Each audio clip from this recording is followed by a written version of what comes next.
હવે વાત દેશના ગ્રોથ એન્જિન સમાન રાજ્યને ગતિ આપતા બજેટની. વિકાસ અને ગુજરાત એકબીજાનો પર્યાય શબ્દ બની ગયો છે અને આ જ શબ્દના સેતુને સ્ટ્રોંગ કરવા કેન્દ્રીય બજેટમાં કરોડો રૂપિયાની ફાળવણી ગુજરાત માટે પણ કરવામાં આવી છે.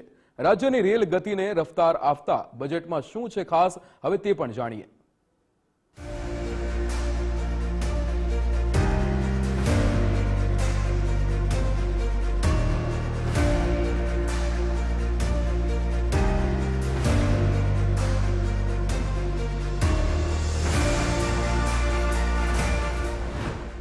રાજ્યના રેલ માળખાની સુંદર બનશે રૂપરેખા. કેન્દ્રીય બજેટ થકી ગુજરાતની રેલવે ગતિને મળશે વેગ.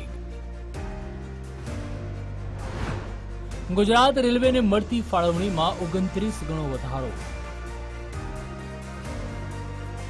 રેલ મંત્રી અશ્વિની વૈષ્ણવે પત્રકાર પરિષદમાં ખુલાસો કરતા આ જાણકારી આપી છે. સાથે જ જણાવ્યું છે કે રેલવે બજેટ અંતર્ગત ગુજરાતને વિક્રમી રૂપિયા 17,155 કરોડ આપવામાં આવ્યા છે. આ બજેટ દ્વારા ગુજરાતમાં 87 નવા અમૃત સ્ટેશન બનાવી મુસાફરોની સુવિધા પણ વધારવામાં આવશે, જેમાં અમદાવાદ, આણંદ, અંકલેશ્વર, અસારવા, બારડોલી, ભચાઉ, ભક્તિનગર, ભાણવડ, ભરૂચ, ભાટિયા, ભાવનગર, ભેસ્તાન, ભીલડી, બિલીમોરા, બોટાદ, ચાંદલોડિયા, ચોરવાડ રોડ, ડભોઈ, દાહોદ, ડાકોર, દેરોલ, ધાંગધ્રા, દ્વારકા, ગાંધીધામ, ગોધરા સહિત રાજ્યના તમામ ઝોનનો સમાવેશ કરી લેવામાં આવ્યો છે. इस साल का गुजरात का एलोकेशन है 17,155 करोड़ रुपए, जो कि आज तक के इतिहास में कभी इतना बड़ा एलोकेशन गुजरात राज्य को नहीं मिला है. और ये जैसा माननीय मंत्री जी ने बताया कि 2014 से पहले के मुकाबले तकरीबन 30 गुना है. इसके अलावा 50 नमो भारत नई ट्रेन, जो पहला नमो भारत ट्रेन चलाने का गौरव हम लोगों को हासिल हुआ था, गुजरात को हासिल हुआ था, जो भुज अहमदाबाद के बीच में चल रही है, वैसी 50 नमो भारत ट्रेन बनाई जाएंगी, 100 अमृत भारत ट्रेन बनाई जाएंगी और 200 वंदे भारत वंदे स्लीपर ट्रेन बनाई जाएंगी. तो आने वाले समय में इस बजट का जो प्रभाव है वो जनमानस के लिए बहुत ही पॉजिटिव होगा.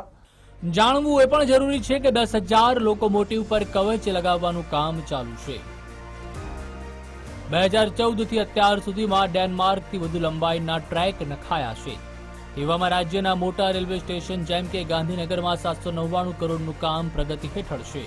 આમ સાબરમતીમાં 335 કરોડ, સોમનાથમાં 157 કરોડ, ઉધનામાં 224 કરોડ, સુરતમાં 2 તબક્કામાં 1477 કરોડ, ભુજમાં 201 કરોડ, તો અમદાવાદમાં 2,379 સહિત રાજ્યભરમાં કુલ 5,572 કરોડ જેવા રેલવે અંતર્ગતના કામો પ્રગતિ હેઠળ છે. મહત્વનું છે કે રેલવેની સુરક્ષાને ધ્યાનમાં રાખીને સરકારે 10,000 લોકોમોટિવ પર કવચ લગાવવાનું શરૂ કર્યું હોવાનું પણ ઉમેર્યું છે. તો વર્ષ 2014 થી અત્યાર સુધીમાં 1,049 રેલ ફ્લાયઓવર અને અંડરબ્રિજનું નિર્માણ થયું છે.